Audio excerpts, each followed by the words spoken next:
குருவே சரணம். செய்வினைக்கு அறிகுறிகள் என்ன? நிறைய பேர் கேட்குறாங்க, ஐயா செய்வினை செஞ்சிட்டாங்கன்னா என்ன அறிகுறி ஏற்படும்? முதல்ல செய்வினைன்னா என்னன்னு தெரிஞ்சுக்குவோம். செய்வினை என்பது செய்கின்ற வினை. ஒரு செய்வினையில் நல்லதற்கு கெடுதல் இருக்கு. ஒருவர் நல்ல நினைவோடு மற்றவர்கள் நல்லா இருக்கும்னு நினைச்சா அவர்களுக்கு புண்ணியம் வந்து சேரும். புரியுதுங்களா? மற்றவர்கள் கெட்டு போகணும், அவங்க வாழக்கூடாதுன்னு நினைச்சா இவங்களுக்கு பாவம் வந்து சேரும். ஆக செய்கின்ற வினைதான் செய்வினை. செய்வினை என்பது அஸ்திரம் போனது. இப்போ நாகாஸ்திரம் அந்த மாதிரி அஸ்திரங்கள்லாம் போனால் போயிட்டு திரும்பி அவர்கள்ட்டே வந்துடும்.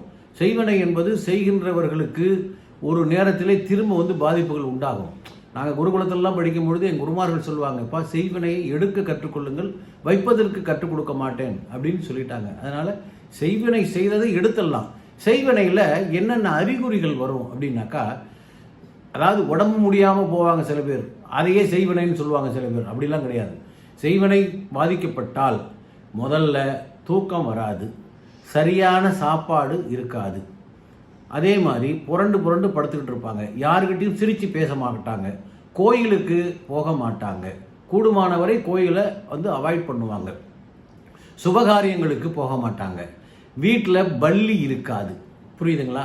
இவைகளெல்லாம் வந்து ஒரு காரணம். செய்வினை செய்யப்பட்டது. அவர்களால் நல்லா சாப்பிட முடியாது, தூங்க முடியாது, மற்றவர்களோடு பழக முடியாது, எந்த வேலையிலும் நாட்டம் இருக்காது, தொழிலில் நாட்டம் இருக்காது. ஸோ இது போல் அவங்க பல விஷயங்கள்னால பாதிக்கப்பட்டுருவாங்க. செய்வினை செய்வினையில் பல விதங்கள் இருக்குது. பாவைகள் செய்து அதை புதைத்து அவர்களுக்கு தொல்லை கொடுப்பது, தலைமுடியை எடுத்து செய்யக்கூடியது இருக்குது, அவர்களுக்கு காலடி மண் எடுத்து செய்யக்கூடியது இருக்குது. இப்படி பல வகைகள் இருக்குது. மருந்து கொடுத்து வயிற்றுக்குள்ளே போய் அது ஏகப்பட்ட பிரச்சனை பண்ணும். ஒரு இடத்துல நின்றுடும், அவர்களால் நிம்மதியாக சாப்பிட முடியாது, தூங்க முடியாது, வயிற்றில் ஏதோ ஒரு மோட்டார் ஓடுற மாதிரி சத்தம் கேட்டுக்கிட்டே இருக்கும், அவங்க நிம்மதியாக இருக்க முடியாது. அதனால் எல்லாத்துக்கும் மருந்து இருக்குது, எல்லாவற்றிற்கும் பரிகாரங்கள் இருக்குது.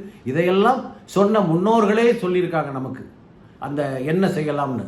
நீங்கள் சண்முக கவசம், சஷ்டி கவசத்தெல்லாம் இதற்கான குறிப்புகள் குறிப்பிடப்பட்டிருக்கு. செய்வினை இந்த மாதிரி எல்லா விஷயமான தீவினைகளுக்கும் அவர்கள் மருந்து கொடுத்துருக்காங்க, வழிகள் சொல்லி கொடுத்துருக்காங்க.